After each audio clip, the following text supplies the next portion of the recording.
ਅਗਲੀ ਖਬਰ ਦੇ ਵੱਲ ਵਧੀਏ ਸ਼ਰਮਾ ਜੀ, ਤੇ ਗੱਲ ਕਰੀਏ ਪੰਜਾਬ ਦੇ ਵਿੱਚ ਰੁਜ਼ਗਾਰ ਦੀ ਹਾਲਤ ਦੀ।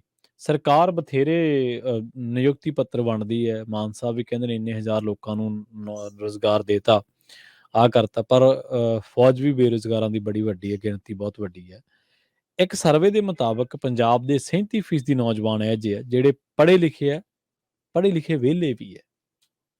ਬਿਲਕੁਲ ਪ੍ਰਵੀਨ ਜੀ, ਇੱਕ ਤਾਂ ਹੁੰਦਾ ਕਿ ਬੰਦਾ ਪੜ੍ਹਿਆ ਲਿਖਿਆ ਨਾ ਹੋਵੇ ਤੇ ਇਸ ਲਈ ਉਹ ਲੇਬਰ ਕਰਨੀ ਮਜਬੂਰ ਹੋਵੇ ਜੀ। ਪਰ ਪੰਜਾਬ 'ਚ, ਹਰਿਆਣਾ 'ਚ ਵੱਡੀ ਗਿਣਤੀ 'ਚ ਉਹ ਨੌਜਵਾਨ ਦੀ ਮਤਲਬ ਅੰਕੜੇ ਸਾਹਮਣੇ ਆ ਰਹੇ ਨੇ ਜਿਹੜੇ ਪੜ੍ਹੇ ਲਿਖੇ ਹੋ ਕੇ ਵਿਹਲੇ ਨੇ, ਜਿਹੜੇ ਕੰਮ ਕਰਨਾ ਵੀ ਨਹੀਂ ਚਾਹੁੰਦੇ, ਜਾਂ ਉਹਨੂੰ ਲੱਗਦਾ ਕਿ ਨਹੀਂ ਐਂ ਸਰੀ ਜਾਂਦਾ ਸਾਡਾ, ਜਾਂ ਕਈ ਬਿਮਾਰੀ ਦੇ ਕਾਰਨ ਵੀ ਹੈਗੇ ਨੇ ਕੁਝ ਪਹਿਲੂ।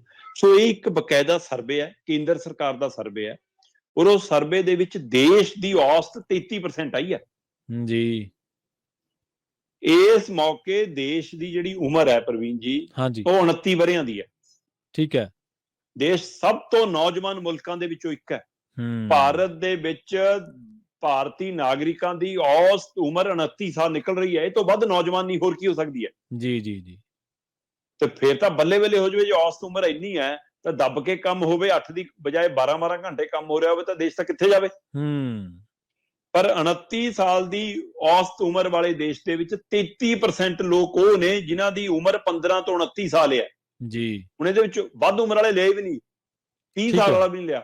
15 ਤੋਂ 29 ਸਾਲ ਵਾਲੇ ਉਹ ਨੌਜਵਾਨ ਜਿਹੜੇ ਪੜ੍ਹੇ ਲਿਖੇ ਨੇ, ਕਿਤਾਬੀ ਗਿਆਨ ਹਾਸਲ ਹੈ, ਕਾਲਜਾਂ, ਯੂਨੀਵਰਸਿਟੀਆਂ, ਸਕੂਲਾਂ ਦੀਆਂ ਡਿਗਰੀਆਂ ਹਾਸਲ ਨੇ, ਪਰ ਉਹਦੇ ਬਾਵਜੂਦ ਉਹ ਵਿਹਲੇ ਨੇ।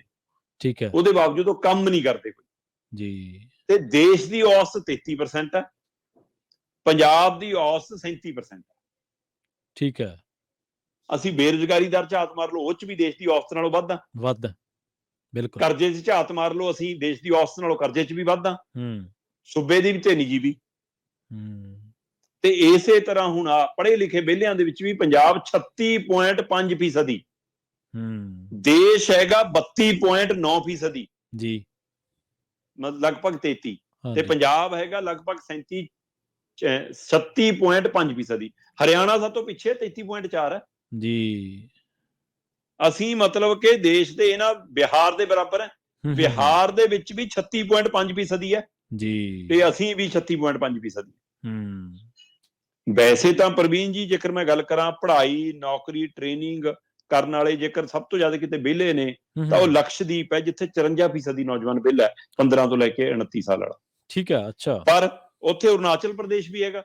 ਅਰੁਣਾਚਲ ਪ੍ਰਦੇਸ਼ ਸਿਰਫ 5% ਵਿਹਲਾ ਬੱਚਾ। ਅੱਛਾ। ਜਿੱਥੇ ਕਹਿੰਦੇ ਦੁਸ਼ਵਾਰੀਆਂ ਹੈ, ਪਹਾੜੀ ਇਲਾਕਾ ਹੈ, ਮੁਸ਼ਕਲਾਂ ਹੈ ਨਾ, ਉੱਥੇ ਦੇਖੋ ਤੁਸੀਂ ਪੜ੍ਹੇ ਲਿਖੇ ਨੌਜਵਾਨ ਸਿਰਫ 5% ਨੇ ਜਿਹੜੇ ਵਿਹਲੇ ਨੇ 15 ਤੋਂ 29 ਸਾਲ ਵਾਲੇ, ਪਰ ਲਕਸ਼ਦੀਪ 'ਚ 54% ਨੇ। ਤੇ ਜਦੋਂ ਵੱਡੇ ਸੂਬਿਆਂ 'ਚ ਗੱਲ ਆਉਂਦੀ ਹੈ ਤਾਂ ਯੂਪੀ 36.7 ਹੈ, ਠੀਕ ਹੈ, ਬਿਹਾਰ 36.5 ਹੈ, ਪੰਜਾਬ 36.5 ਹੈ, ਗੁਜਰਾਤ 33.9, ਲਗਭਗ 34% ਹੈ, ਹਰਿਆਣਾ 33.4 ਹੈ ਜੀ। ਆਹ ਅੰਕੜੇ ਆਪਣੇ ਆਪ ਗੱਲ ਕਰਦੇ ਨੇ। ਦੇਸ਼ 'ਚ 15 ਤੋਂ ਲੈ ਕੇ 29 ਸਾਲ ਦੇ 34.9% ਲੋਕ ਨੇ ਜਿਹੜੇ ਪੜ੍ਹਾਈ, ਟ੍ਰੇਨਿੰਗ ਕਰਦੇ ਨੇ। ਲਦਾਖ 'ਚ ਅਜਿਹੇ ਨੌਜਵਾਨ 61.6% ਨੇ ਜਿਹੜੇ ਪੜ੍ਹਾਈ ਲਿਖਾਈ ਕਰਕੇ ਆਪਣਾ ਕੰਮ ਕਰਦੇ ਨੇ। ਠੀਕ ਹੈ। 61% ਨੌਜਵਾਨ ਅਜਿਹੇ ਨੇ ਜਿਹੜੇ ਕੰਮ ਕਰ ਰਹੇ ਨੇ। ਤੋਂ ਇਹ ਤੋਂ ਇੱਧਰ ਸਾਡੇ ਤੁਸੀਂ ਮੈਂ ਇਹ ਅੰਕੜੇ ਜਿਹੜੇ ਆਏ, ਜਿਹੜਾ ਅੰਕੜਾ ਵਿਭਾਗ ਹੈ ਸਾਡਾ ਕੇਂਦਰ ਦਾ ਨਾ, ਉਹਨਾਂ ਦੇ ਨੈਸ਼ਨਲ ਸੈਂਪਲ ਸਰਵੇ ਆਫਿਸ ਹੈ ਜਿਹੜਾ, ਉਹਦਾ ਯੂਨਿਟ ਹੈ ਜਿਹੜਾ ਜੀ, ਉਹਦਾ ਸਰਵੇ ਹੈ NSSO, national sample survey office ਜੀ, ਉਹਦੇ ਵੱਲੋਂ ਇਹ ਸਰਵੇ ਕੀਤਾ ਗਿਆ। ਉਹਦੇ ਹਵਾਲੇ ਨਾਲ 3 ਲੱਖ ਪਰਿਵਾਰਾਂ ਦੇ ਉੱਤੇ ਸਰਵੇ ਹੋਇਆ। 2,09,000 ਪਰਿਵਾਰ, ਲਗਭਗ 3 ਲੱਖ ਦੇ ਕਰੀਬ ਪਰਿਵਾਰ ਚਲੇ ਗਏ ਜੀ, ਹੈ ਨਾ। ਤੇ ਉਹਨਾਂ ਦੇ ਉੱਤੇ ਸਰਵੇ ਹੋਇਆ ਲਗਭਗ 3 ਲੱਖ ਦੇ ਕਰੀਬ, ਤੇ ਉਹਨਾਂ ਪਰਿਵਾਰਾਂ ਦੇ ਸਰਵੇ ਦੇ ਵਿੱਚੋਂ ਅੰਕੜੇ ਨਿਕਲ ਕੇ ਆਏ ਕਿ ਇਸ ਮੌਕੇ ਜਿਹੜੇ ਦੇਸ਼ ਦੇ ਵਿੱਚ 33% ਨੌਜਵਾਨ ਨੇ ਜਿਹੜੇ ਉਹ ਪੜ੍ਹੇ ਲਿਖੇ, ਟ੍ਰੇਨਿੰਗ ਹਾਸਲ, ਸਾਰੀ ਸਿੱਖਿਆ ਹਾਸਲ, ਉਹਦੇ ਬਾਵਜੂਦ ਉਹ ਵਿਹਲੇ ਨੇ, ਤੇ ਜਿਹਦੇ ਵਿੱਚ 36.5% ਨੌਜਵਾਨ ਉਹ ਜਿਹੜਾ ਮਤਲਬ ਪੰਜਾਬ ਦਾ। ਜਦੋਂ ਮੈਂ ਇਹ ਦੇਖ ਰਿਹਾ ਸੀ ਕਿ ਇਹਦੇ ਕਾਰਨ ਕੀ ਨੇ ਜੀ, ਤਾਂ ਜਿਹੜੇ ਦੇਸ਼ ਦੀ ਔਸਤ 33% ਆ ਪ੍ਰਵੀਨ ਜੀ, ਹੁਣ ਇਹਨਾਂ 33% ਦੇ ਵਿੱਚੋਂ ਜੇਕਰ ਆਪਾਂ ਇਹਨੂੰ 100% ਮੰਨ ਕੇ ਚੱਲੀ ਕਿ ਇਹ 100 ਹੈ ਹੁਣ ਪੂਰਾ, ਹੈ ਨਾ, ਇਹਨਾਂ ਚੋਂ ਅੱਗੇ ਵਰਗ ਵੰਡ ਕੀ ਆ, ਤਾਂ ਇਹ 33% ਵਾਲਿਆਂ ਦੇ ਵਿੱਚੋਂ 20% ਨੌਜਵਾਨ ਉਹ ਨੇ ਜਿਹੜੇ ਕੰਮ ਭਾਲਦੇ ਹੀ ਨਹੀਂ। ਉਹ ਅੱਛਾ, ਠੀਕ ਹੈ। ਕਦੇ ਕੰਮ ਲੱਭਿਆ ਹੀ ਨਹੀਂ, ਸਾਨੂੰ ਤਾਂ ਲੋੜ ਹੀ ਨਹੀਂ ਜੀ, ਸਾਨੂੰ ਅਸੀਂ ਕੀ ਕਰਨਾ, ਸਰੀ ਜਾਂਦਾ ਕੋਈ ਗੱਲ ਨਹੀਂ। ਠੀਕ ਹੈ। ਇਸੇ ਤਰ੍ਹਾਂ 70% ਹੂੰ 69 ਮਤਲਬ ਕਿ 59.8 ਹੈ ਨਾ, ਉਹ ਪਰ ਇੰਨੇ ਨੇ, ਮਤਲਬ ਕਿ ਜਿਹੜੇ ਕਹਿੰਦੇ ਜੀ ਕਿ ਸਾਨੂੰ ਤਾਂ ਘਰਾਂ 'ਚ ਕੰਮ ਮਿਲ ਜਾਣ, ਸਾਨੂੰ ਕੀ ਲੋੜ ਆ। 70% ਲਗਭਗ ਉਹ ਨੌਜਵਾਨ ਹੈ ਜਿਹੜਾ ਕਹਿੰਦਾ ਘਰਾਂ 'ਚ ਸਰ ਜਾਂਦਾ, ਅਸੀਂ ਕੀ ਕਰਨਾ ਜੀ ਕੰਮ।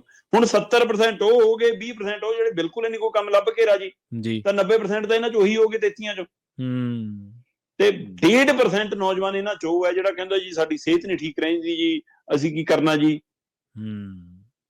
2.3% ਉਹ ਨੇ ਜਿਹੜੇ ਕਹਿੰਦੇ ਜੀ ਕਿ ਠੀਕ ਆ ਜੀ, ਸਾਨੂੰ ਤਾਂ ਜੀ ਨਾ ਕੰਪਿਊਟਰ ਚਲਾਉਣਾ ਆਉਂਦਾ, ਨਾ ਕੁਛ ਆਉਂਦਾ ਜੀ, ਕੀ ਕਰਨਾ ਜੀ, ਨੌਕਰੀ ਤਾਂ ਮਿਲਦੀ ਨਹੀਂ, ਐਵੇਂ ਟਾਈਮ ਖਰਾਬ ਹੈ ਜੀ, ਅਸੀਂ ਤੇ ਲੱਭਦੇ ਨਹੀਂ ਅਸੀਂ ਇਸ।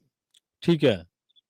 ਇਹਨਾਂ ਚੋਂ ਕਈ ਬੰਦਿਆਂ ਨੂੰ ਤਾਂ ਈਮੇਲ ਭੇਜਣੀ ਵੀ ਨਹੀਂ ਆਉਂਦੀ ਪੜ੍ਹੇ ਲਿਖੇ ਹੋਣ ਦੇ ਬਾਵਜੂਦ। ਉਹ ਅੱਛਾ।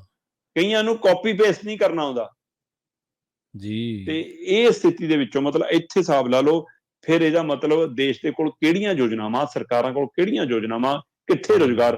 ਪੰਜਾਬ 'ਚ ਕਹਿੰਦੇ ਜੀ ਰੁਜ਼ਗਾਰ ਨਹੀਂ, ਪੰਜਾਬ ਦਾ ਨੌਜਵਾਨ ਵਿਹਲਾ ਜੀ, ਹੈ ਨਾ, ਅੰਕੜੇ ਵੀ ਦੱਸੀ ਜਾਂਦੇ ਨੇ, ਪਰ ਲਗਾਤਾਰ ਇੱਥੇ ਰੌਲਾ ਪਈ ਜਾਂਦਾ ਕਿ ਜੀ ਯੂਪੀ ਵਾਲੇ ਆ ਗਏ, ਬਿਹਾਰ ਵਾਲੇ ਆ ਗਏ, ਹਾਂ ਉਹ ਆ ਗਏ, ਤੁਸੀਂ ਕੋਈ ਘਰ ਦਾ ਕੰਮ ਕਰਾਉਣਾ ਹੋਵੇ, ਸਾਰੇ ਕੰਮ ਦੇ ਲਈ ਬਾਹਰਲੀ ਲੇਬਰ ਹੈਗੀ ਹੈ, ਇਹਦਾ ਮਤਲਬ ਕੰਮ ਤਾਂ ਹੈਗਾ ਜੀ, ਪਰ ਅਸੀਂ ਕਿਹੜਾ ਕਰਨਾ, ਇਹ ਹੁਣ ਸਾਡੀ ਪਸੰਦ ਆ, ਅਸੀਂ ਉਹੀ ਲੇਬਰ ਜਾ ਕੇ ਵਿਦੇਸ਼ਾਂ 'ਚ ਤਾਂ ਕਰ ਲੈਣੀ, ਪਰ ਇੱਥੇ ਨਹੀਂ ਕਰਨੀ।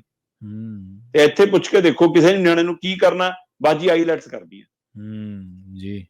ਸੋ ਆਹ ਜਿਹੜਾ ਪਹਿਲੂ ਆ, ਉਸ ਨੇ ਬਾਹਰ ਵੀ ਨਹੀਂ ਜਾ ਸਕੇ ਤੇ ਉਰੇ ਵੀ ਕੰਮ ਨਹੀਂ ਕਰ ਸਕੇ, ਉਹ ਚੱਕਰ 'ਚ ਵੀ ਕਈ ਵਿਹਲੇ ਨੇ। ਸੋ ਇਹ ਪੰਜਾਬ ਦੀ ਇੱਕ ਵੱਡੀ ਫਿਕਰਮੰਦੀ ਆ ਕਿ ਸਾਡਾ 37% ਨੌਜਵਾਨ ਪੜ੍ਹਿਆ ਲਿਖਿਆ ਵੀ ਵਿਹਲਾ। ਪ੍ਰਵੀਨ ਜੀ, 37% ਜਿਹੜਾ ਨੌਜਵਾਨ ਆ ਉਹ ਪੜ੍ਹਿਆ ਲਿਖਿਆ ਵਿਹਲਾ। ਤੇ ਇਹ ਸ਼ਰਮਾ ਜੀ, ਜੇ ਆਪਾਂ ਕੁੱਲ ਆਬਾਦੀ ਦੇ ਹਿਸਾਬ ਨਾਲ ਦੇਖਾਂਗੇ ਤਾਂ ਤੀਜਾ ਕਿ ਹਿੱਸਾ ਆਬਾਦੀ ਬਣਦੀ ਹੈ। ਬਿਲਕੁਲ ਬਿਲਕੁਲ ਪ੍ਰਵੀਨ, ਬਿਲਕੁਲ ਜੀ, ਸਾਡੀ ਤੀਜਾ ਹਿੱਸਾ ਆਬਾਦੀ ਵਿਹਲੀ ਫਿਰਦੀ ਹੈ। ਤੇ ਸਾਡੀ ਅੱਜ ਨਹੀਂ ਕੱਲ ਨਹੀਂ, ਦੇਖੋ ਇਹਦਾ ਅਸਰ ਸਾਡੀ GDP ਤੇ ਵੀ ਪੈ ਜਾਣਾ, ਕਿਉਂਕਿ ਉਤਪਾਦਨ ਕਾਹਦਾ ਹੋਊਗਾ ਜਦੋਂ ਅਸੀਂ ਵਿਹਲੇ ਆ, ਅਸੀਂ ਤਾਂ ਉਲਟਾ ਬੋਝ ਬਣਾਂਗੇ ਨਾ। ਬਿਲਕੁਲ। ਸੋ G20 ਸੰਮੇਲਨ ਹੋ ਤਾਂ ਰਿਹਾ, ਪਰ ਚੀਜ਼ਾਂ ਜਿਹੜੀਆਂ ਧਰਾਤਲੀ ਨੇ ਉਹ ਕੁਝ ਹੋਰ ਨੇ ਜੀ।